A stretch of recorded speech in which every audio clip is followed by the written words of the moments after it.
Happy Tuesday, everybody. Hey, today is kind of a outside exterior clean tip for your house on tips and tricks, and it's power wash your house once a year. If you have a power washer, go ahead and do it yourself.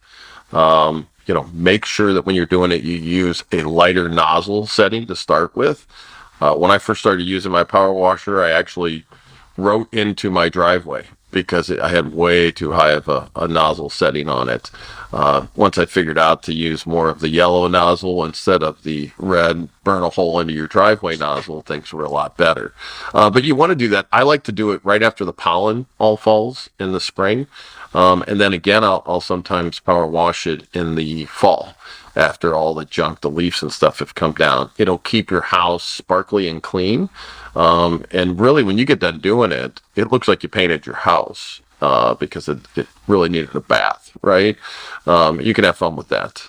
It's a painstaking job, so if you decide not to do it yourself, you can always give me a call because I got guys. I got guys that'll come by and do it and treat you right.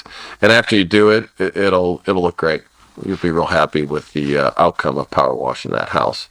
The other thing is roofs. If you have roofs with like moss on them because you live in a wooded area, you have to get that power washed and treated. You're going to be buying a new roof at some point. It's a lot cheaper to send the power washer guy by to spray it, treat it, and get it all off of there than it is to buy a new roof.